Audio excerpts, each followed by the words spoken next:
All right. Welcome on back to the Joker Tower. We're going to do some more musings, but yeah, and I guess I didn't really explain why the Joker Tower. So, from a very young age, I've always liked the Joker better than Batman. I liked Batman, don't get me wrong. I thought Batman was really cool.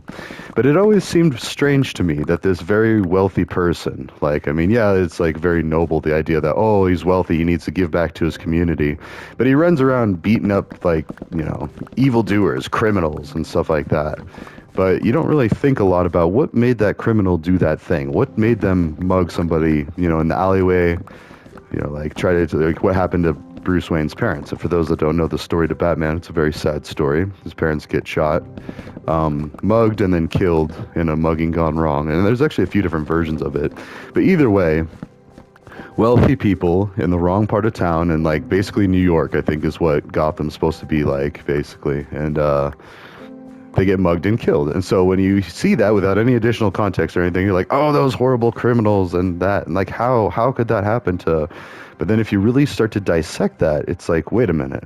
So these people, and I'm not saying that I'm okay with murder in any way. Like, I'm against all crime. It's just, it needs to make sense, and we need to understand the big picture of things, the macro level view of these incidents. So why did they happen? Well, okay. And the war on weed, that's one of the biggest things that I'll talk about in these. Like, the war on drugs is what they call it. We wanted to think, oh, we're doing something noble. Like, we're fighting this war against drug dealers and drug use and getting people addicted to drugs and stealing from their family and like hurting each other and like killing each other with car crashes or any of the other number of things that could be associated with substance abuse.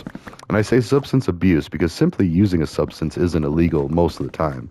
Well, okay, so the illegal substances, yeah, but the most dangerous one, alcohol, it's not illegal to use it. Substance use is legal. Now, substance abuse, it's actually not even that illegal either. It's just frowned upon until you do something else, like drunk in public, to where you're disorderly, then it becomes illegal. So that's the abuse part, where you used a substance too much or you weren't in a good mindset, and so it turns into abuse of the substance. It wasn't used as intended.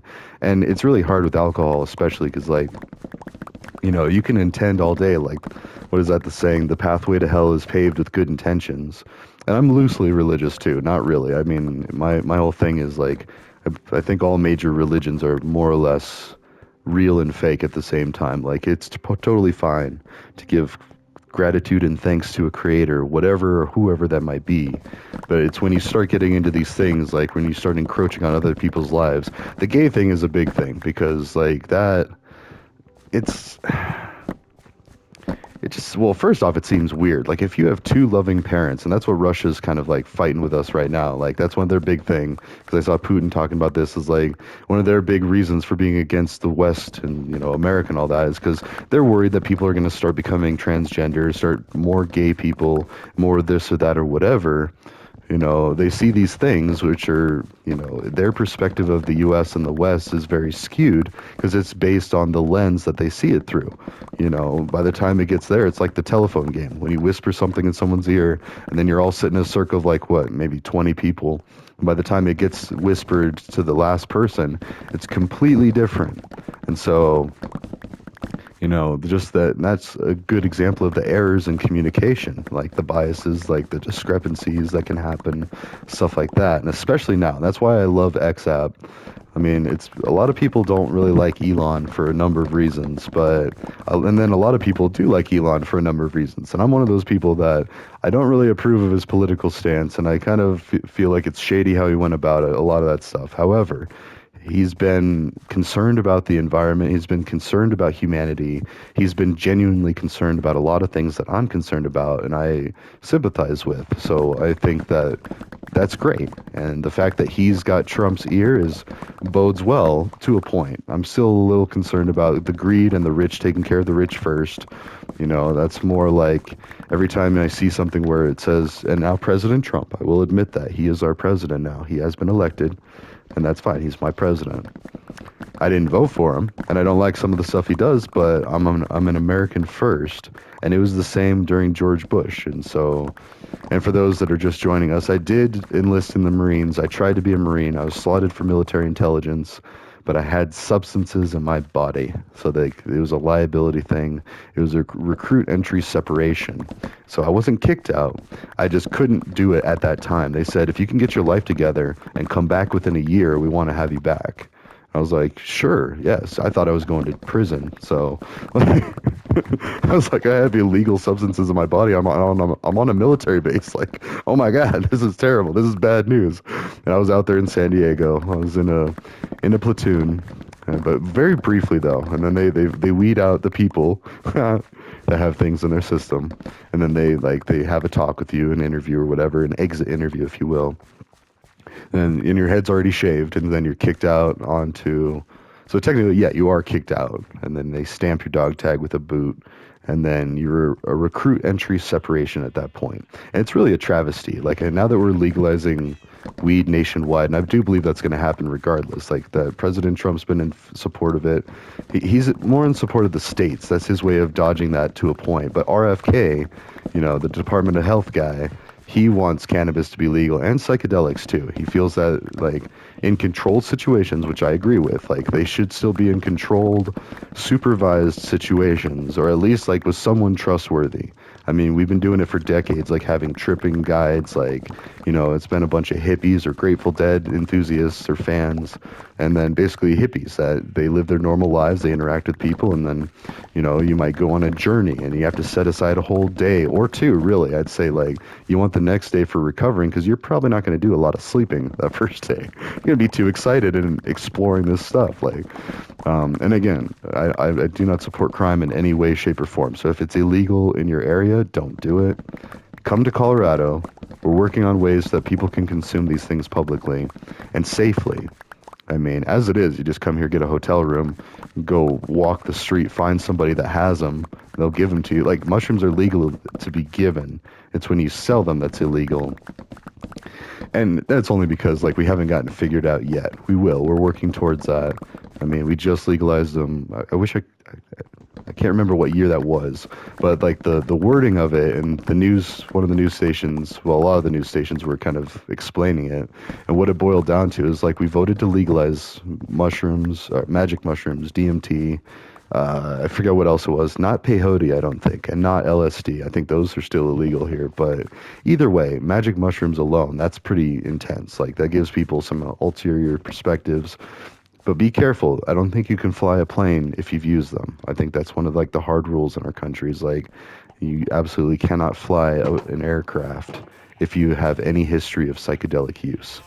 And that's understandable. I mean, you're going to go for a crazy time. Now, granted, do I think that it does anything lasting? No, I don't think there's anything like that. Like, I don't think it'll be to the point where you're ruined for life or anything. I sure hope not, because if so, then I'm ruined for life. Anyways, it was kind of a silver lining. I was, like, happy to not be a Marine, but sad and disgraced. And I'm actually the first man in my family to not serve. My dad served, my grandpa served, and I want to say even before that, they were involved in military. Like, we've always been very serious about, like, serving, giving thanks back to the people that take care of us. And that's just a natural thing for people to want to do. And everybody does, to a point. Like, and it wasn't for a lack of trying. I flew all the way out there. I was there. I was ready. I was learning how to kill people and defend this country, whatever that meant. So, and to this day, I was like, what was that? I heard something break.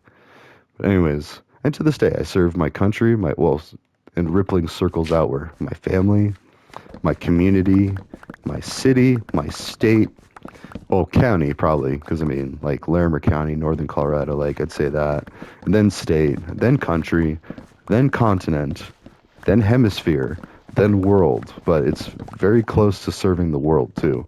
Like, world peace, it's a very grand and ambitious thing, but that is something that I'm working towards with many people. Whether we know it or not, almost every person is working towards that or would like to see that happen.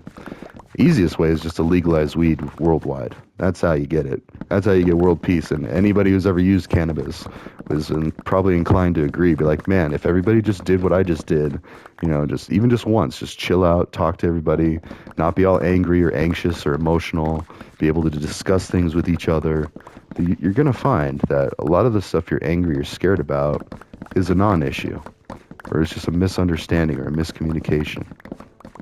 So, either way, I mean, yeah. Yeah, it's fun. But we need to talk, it does need to be talked about. It does need to be addressed. Like, also, I think I might run out of room. Man, there's a lot. I get a lot from... Let's go and do this. Okay, so now I can see when I'm going to hit that 64 mark. Because then it's pointless to be continuing to do this, because then they just end up on the ground. There's already, you can see some I leave behind. It's not perfect, but this, you go through that, and this is a Unbreaking 3 axe. And it's still like almost halfway destroyed from just one harvesting. So we can build things like that. So, oh, hold on.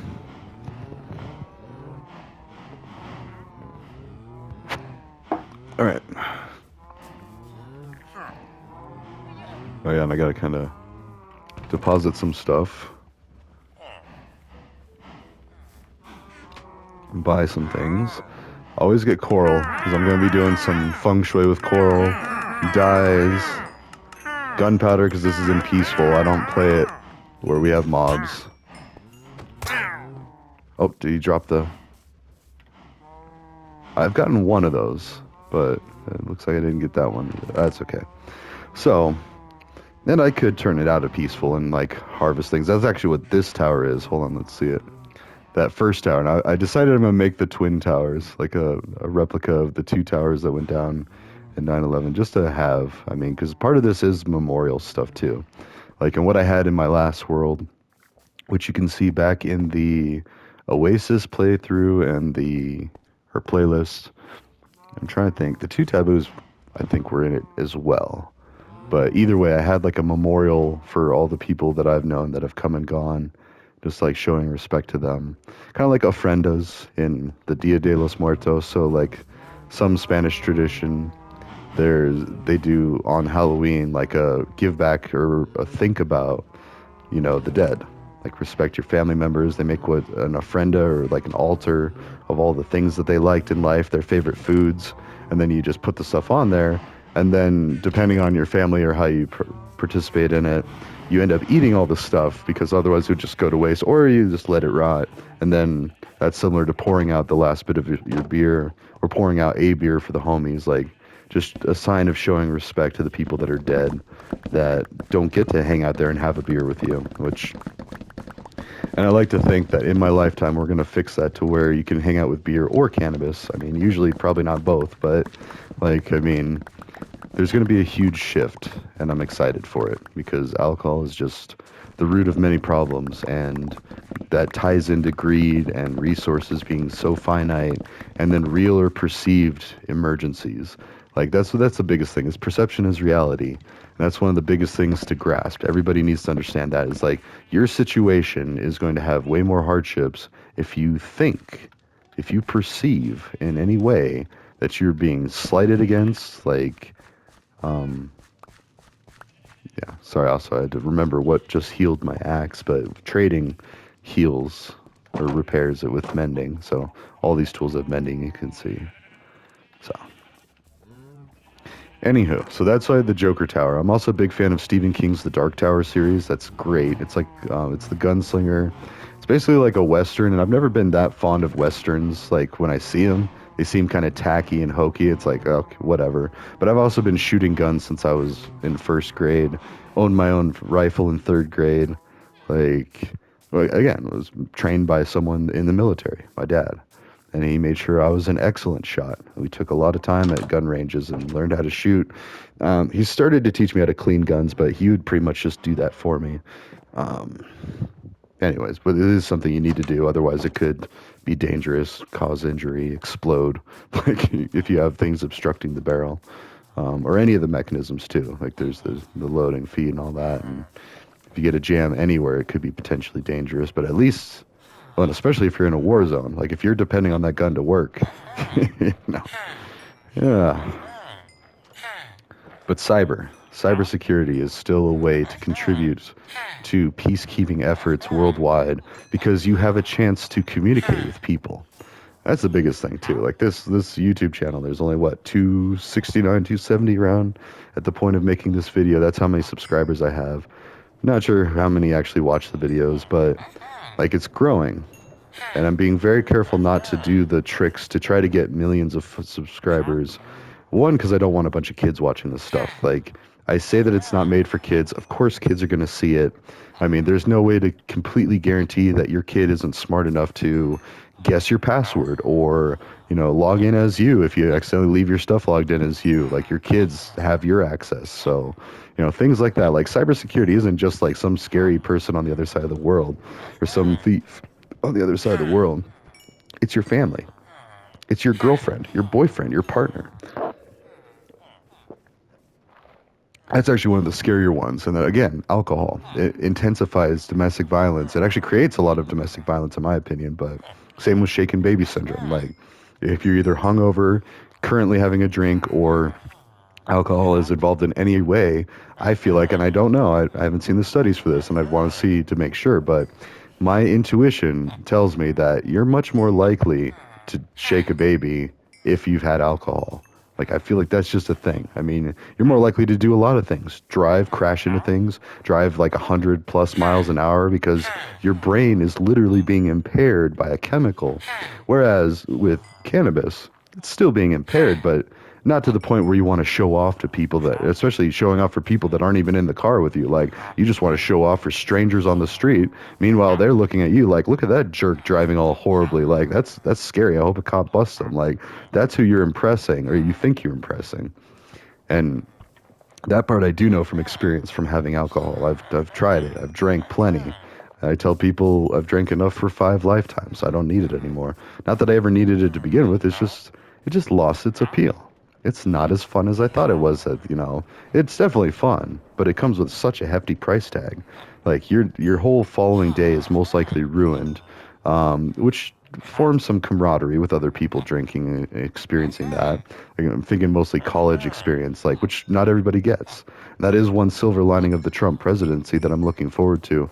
I'm being skeptical and realistic about it though, because his Trump University before was a horrible disaster. He was going to teach people how to do good business. Well, it's really easy to do if you're born into wealth. Now, if you're not born into wealth, it's a little harder to do. And I think that was the biggest fallacy that he didn't understand when he was making that university. He's like, oh, wait, crud. This is really a class for people that have wealth, that have access to wealth, have access to networks, to power, to all these things that can make these other things happen. And then what do you do once you have those connections? I'm just speculating, though. I don't know for sure. As someone who's never really had a lot of money, I have a good job now, but that took a lot of work, like getting a computer degree, well, applied computing technology. And that's actually why I went into my history too, is because it might look like from an outside perspective, like, oh, A-Rye over there's got it pretty nice. He's got a lot going for him. There's a lot of ugly that made that happen. A lot of death, not by my hand, but people that I know and loved, like dead, killed, murdered, death by accident, death by policy. There's so many different ways, but at the end of the day, they're still dead, and it doesn't matter splitting hairs about it. And that's why I spend so much time doing like thinking about making an ofrenda or something. We will do that. Maybe not in the Joker Tower. I might do something like that more private off screen, but we'll definitely do like a memorial thing. I did that. I want to say that was before the two taboos. I actually had um, like a cemetery memorial place of sorts on the map. Oh man, I spent so much time on that world. Looking at this one, if you look at my mini map here, I'll try to make it to where you can actually see it all because it's kind of hidden behind the emote thing. But anyways, it looks like someone pinching their finger and thumb together, like either doing like a chef's kiss or like maybe pinching a J, and then it looks like almost lips like touching that, like, but then kind of trying to make a face out of it. It looks more like a Jar Jar Binks slug, like, and then there's eyes, and the water's kind of encircling all of it. But either way, and it's also a heart. So for those that don't know about Northern Colorado, we have a town called Loveland, or a city, I guess. I call it a city, but most people just probably call it a town. I'm originally from Buena Vista, Colorado, the dead center. Chaffee County looks like a hanging something or another. And so, sorry, I'm trying to keep it PG too. But anyways, Hart, Loveland. So that's where I'll probably end up soon. But I'm in FOCO. So for those that are trying to creep on me, I'm friends with a lot of cops. I'm friends with a lot of gangbangers. I'm friends with, it doesn't matter who I'm friends with. If you try to commit a crime up here, it's stupid. Like there's a literal army of cops that are just investigating stupid shenanigery. Now you might get away with it for the beginning, but you will get caught eventually, and I'll know. And that's, no, I'm just kidding. See, that's where you get a little overly defensive, and that starts back in the BattleNet days. I have a lot of experience trash talking to strangers on the internet because I used to play a bunch of StarCraft and Warcraft 3, Warcraft 2 even. Like originally, I played some of that, but then like, yeah, and you get so heated on those things and you just like embarrass and like just demolish people and like rip on them, and oh, it's terrible. And, like, but we learned how to do it and really well, and I think that's why I kind of took to cybersecurity. Actually, we're looking for geodes. That's the next step. We can talk about some things while we do that, because if you notice, there's the purple underside, there's glass blocks there. That's how I got the purple on the bridge. I don't like it as much as the heavy purple there of amethyst. Now, I only had enough to make that much. That's why it's only that tall. Because I could have taken all those, and there's two rows of emerald blocks up there. It's just massive, the amount of emeralds that I have. And this is nothing, too. On my last world, I think Wizard Living is Supreme even before that world, because that world got deleted. My other world still exists. I'd have to load it up onto the realm. I had like a whole pyramid, probably actually about that big, but to the tip, and then maybe even a little bigger, like down like this wide, of almost solid emerald blocks. Easy come, easy go. Oh, and these look like turtles. That's what I was making here. It originally started off as, and my kids and I play on this realm, take what you need, add what you can, and between my kids and I, we ended up having all of this stuff. So, and yes, they've helped build some of this. The cherry blossoms, my son brought over. That's our house. My son and daughter both built some of that. And it's mostly, well, yeah, it's all of us. So, and eventually you'll be seeing videos from them, probably. Well, not probably, like once they're old enough to have a YouTube, but yeah. Anyways, back to the why. I feel like a lot of times, even when I'm watching these things, I'm like, why? Why do I spend so much time doing this? And the answer is because it's, well, one, important, and two, because it takes time. I mean, the social engineering stuff that I do online, and yes, it is basically arguing with strangers, but it's debating with strangers with class, with respect, and with intention. Like, I have an intention of either changing their mind to something that adheres more to what I think, or, and not forcefully, like having them change it. They decide, because that's more of a push versus pull, and that's where a lot of things are misunderstood, is like, you could try to force somebody to act in a certain way, and you might get them to, but there's going to be some animosity, there's going to be some friction, like, you know, it's probably not going to be genuine, it's going to be disingenuous, their behavior, and it's not lasting either. It's not a sustainable solution. It's better to work with the person through assimilation and understanding, and be able to share enough of the perspective with them to where they can receive that and be like, oh, they can be sympathetic to the situation. Now, what's this about? This is strange. It's like an underwater, or it's an underground lake or something.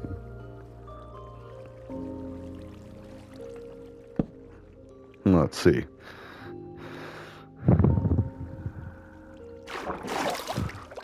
Like, I wonder what that is over there. Anyways, I don't care, because we're kind of close to the surface, so that's what's a little confusing. We'll go the other direction. And we're just trying to find geodes, materials, all that stuff. So, but anyways, it takes time, and you want them to, it's hearts and minds is kind of the concept. And I saw a video of somebody that wasn't too happy about the transgender situation. They felt like transgender, or it was just LGB were the original like gay rights. So like a man could marry a man and a woman could marry a woman, basically. Like that there's a lot of effort, a lot of fighting, a lot of arguing, a lot of debating, and it took a lot of time and effort to make that okay. Like we started passing laws that doesn't matter if it's, if it's a gay or straight marriage, a marriage is a marriage between two people and it's legally binding. So the benefits of marriage and the drawbacks of marriage all apply to homosexual people and heterosexual people. Like that's like where it's been at, and it depends on which state you're in, whether it's legal or not. Colorado, we actually just voted to enshrine gay rights, gay marriage rights, or what is that? Codify, I think, and even that, it's so complicated. But basically, it was protected nationally. Now we're not so sure. It might not be protected nationally. It might be left up to the states. Colorado is a very purple state, so I mean we've got a lot of both, and that's the thing is we've got nothing but time. Being bored in cold mountain situations where there's not a lot to do, you have a lot of time to sit and think, and then you get to talk about it with each other. And then through that, we've discovered a lot of things that work, a lot of things that don't. And we're generally quick to talk to our neighborhood and be like, wait, what's going on with this? What do you think about this? In fact, I talk with my friends a lot. And so I've always been pretty much a Democrat. Liberal is almost going too far. I'd say I'm a central Democrat. Not that it even matters. I almost always vote Democrat. So they just seem to make more sense. They seem to have more heart in their decisions. They're less concerned about the price of things and the cost, and that's exactly why a lot of other people's are more Republican because they're more worried about costs. Or what's that saying is like, young people are Democrats because that's when you have heart. But then once you learn about finances and fiscal responsibility, that's when adults turn or turn Republican. And it's kind of true to a point, but at the same time, not. And the other thing to think about is like there's a lot of other people in there that are trying to be overly fiscal responsible, fiscally oppressive, if anything.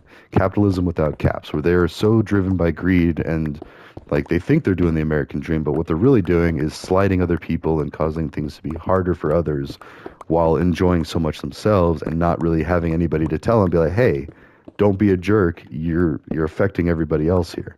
Like because of you doing this and you needing this and your needs, like, and in the end, it's your percepted needs. You don't really need this or even want this, most likely. You just think you do because that's what you're supposed to do. You're supposed to get money. You're supposed to be a movie star, go to LA, go to Hollywood, get discovered, get a bunch of money, marry a couple people, have some kids, and then whatever. I mean, that's why I love Rick and Morty because they just tear down an entire lifestyle or entire stories of people's lives in just a matter of like an episode. What was that? The Jerry and Beth. So the Jerry and Beth are the parents, and Jerry ends up like doing a bunch of drugs with famous movie stars, and then he realizes, oh, all he ever wanted was Beth and a family, and even with everything in the world that you could possibly have, you're still realizing, wait, the grass was greener on the other side. And that's life in a nutshell, actually. The grass is always greener on the other side. It's because your perception tells you that it's better over there and you should try to get over there. Whereas it's not always the case, or there might be some factors you didn't know about, factors you didn't see. And yeah, so yeah, it was. And see, that's what stoners do, or cannabis enthusiasts, or people that use cannabis. They sit around and talk and philosophize even more. So, and you just can't help it. It makes you stop and think. And you think of some profound things, things you might not normally think about, especially if you're distracted with emotions and stress and hardships like that. And again, it goes back to like, well, a lot of the problems that people are solving, they're blind to. It's like they're nose blind or taste blind or just blind to, oblivious, I guess, is more of a proper term. Because I don't mean any disrespect to people that are disabled in any way or have any additional hardships that aren't the average. In fact, I think it's my opinion that that is the most noblest form of computer science education is how, and engineering, mechanical engineering, all that, is how do you or how do you solve those problems? That's the way. Like, how do you solve that problem? I mean, I'm talking like if someone loses their leg for whatever reason, what solutions do we have for that? We have some prosthetics, we have some wheelchairs, we have crutches, we have like different things that we could do. But it's getting better and better to where Prosthetics are getting more and more like robotic arms and things linked to your brain. Again, something that Elon's doing with that Neuralink. Like he's trying to make it to where your brain can still control things. And once we get that successful, which it looks like it does, like you can send and receive signals in your brain. Well, I don't know about receiving yet because the example I saw was this guy was playing this very basic, like it looked like a mobile game for a cell phone, and he was able to control things, and he was moving a cursor around with his eyes, like, or he was looking at the screen and moving it around with his brain, but his eyes were giving him the information, the input. So that assumes that you have use of your eyes. Well, what if you don't have use of your eyes? Then we need to figure out a solution for that. You need to be able to simulate the input data for that particular part of the process. So then you're talking about like eye transplants to where you use an actual real eye, like a human eye. And so there's an option for that, depending. I mean, there's other factors that may or may not allow for that, like if it's viable. And then maybe a robotic eye, like where are we at with that? And so stuff like that. That's what we should be focusing on. But instead, we're focusing on greed and money and keeping the greed and then appeasing the people that were born into greed or born into a certain lifestyle and they don't want to give it up. Understandably so. It's nice and comfy there. Oh, that's the end of this one. So, anyways, that's the background to why a Joker Tower. And I'll be doing this on and off all day. I'm on vacation. I'm going to still tie up a few things for work, but more or less, I am basically on vacation. So, anyways, ta-ta for now. I will see you in the next one, and welcome to the Joker Tower. I'll see you there. Or, sorry, in the next one. Ta-ta.